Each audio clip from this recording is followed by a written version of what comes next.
The Gunslinger by Stephen King.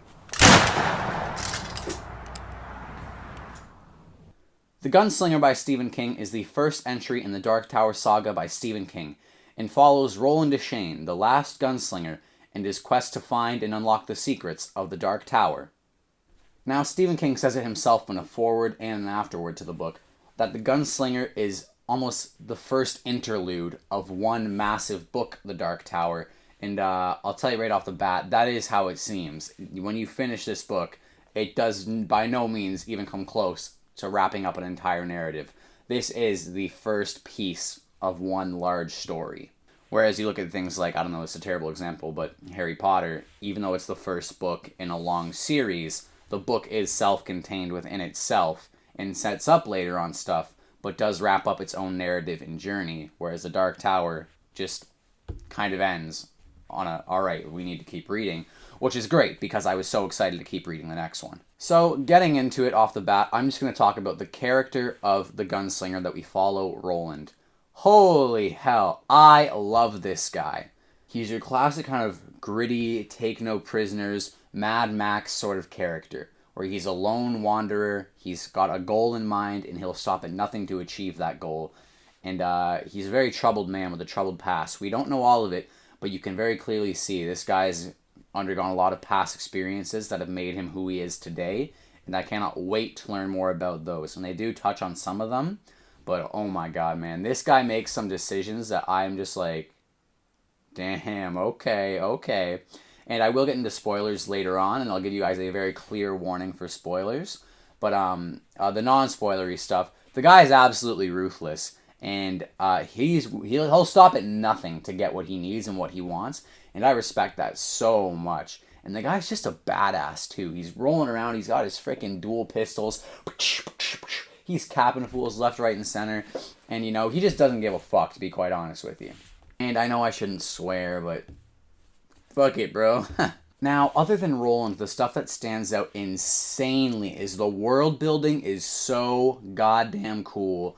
I've never been more in love with a fantasy world like I have with the Dark Tower. The Dark Tower flawlessly sets up this high fantasy world while taking in elements of Catholicism and Abrahamic religions and also elements from our world, yet it's a complete fantasy, leaving you with, wait, how did this world that Roland's in come to be? And is it the past of our world? Is it the future of our world? Is it an alternate dimension? Because it's all this high fantasy stuff, but then a little song will come up from our universe, and you'll be like, wait, what? How did that happen?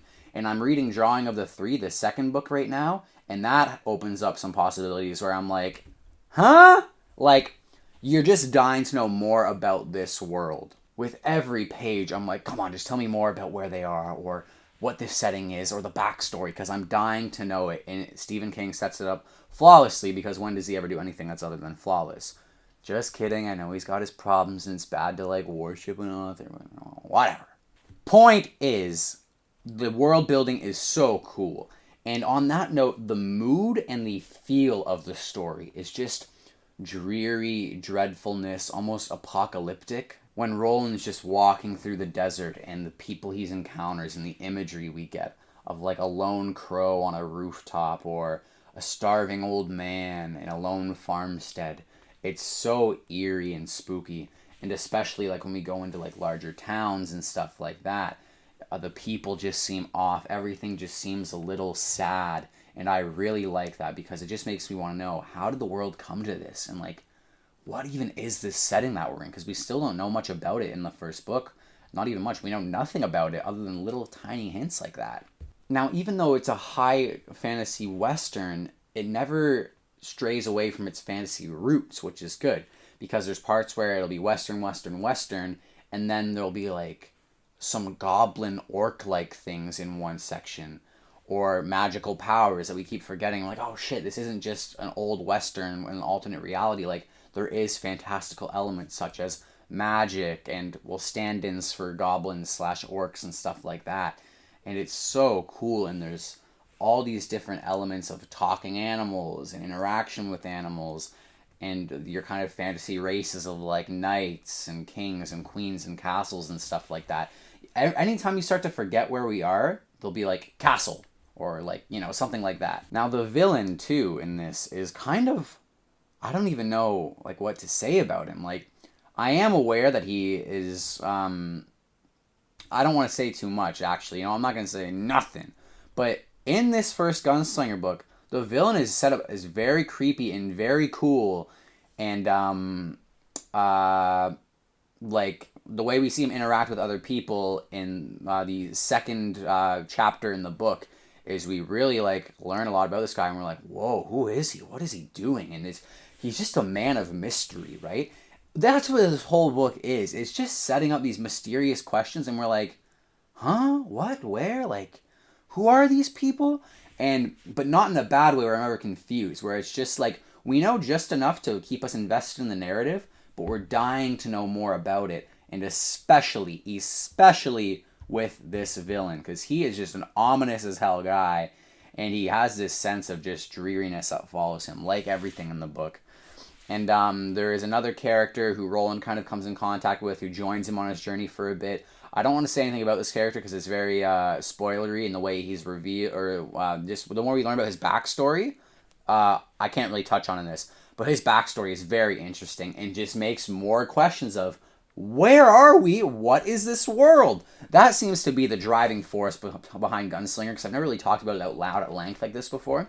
The driving force behind the Gunslinger is anytime the Gunslinger learns new information, he seems to be like, okay. But we're like, what? Like, how did this happen? Like, where did that element come from? And it's all just so interesting.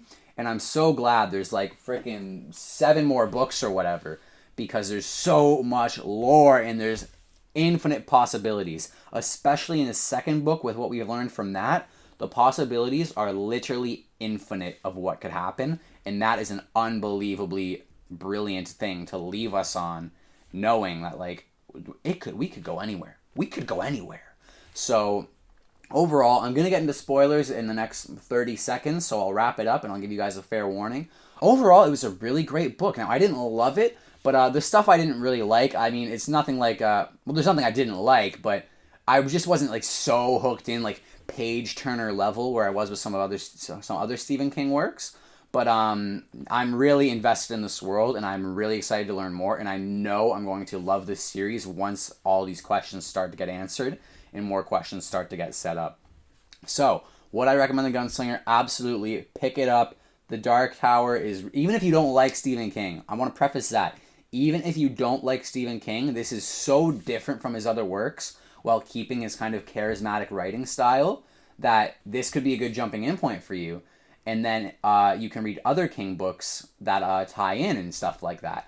So, yeah, this isn't Stephen King's traditional horror, spooky stuff. This is more of a high fantasy adventure, but it still has themes of dread and dreariness coming in for sure. With that, let's get into spoilers in 5, 4, 3, 2, 1. Spoiler time. Click off. Okay, so I love Roland a lot when he made the decision to let Jake die. Now, I'm not fully convinced this kid's dead because there's no fucking way. There's no way. And I saw the trailer for the movie like years ago, and I'm pretty sure that was Jake in the trailer for the movie. So I'm pretty confident he'll come in later somehow.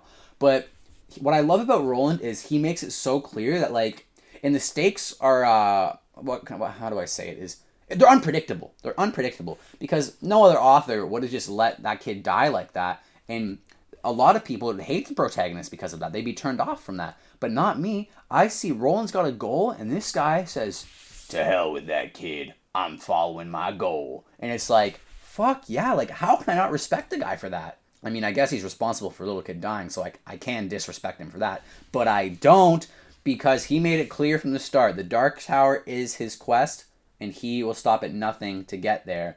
So, big balls on Roland for that. Big balls on Stephen King for writing that.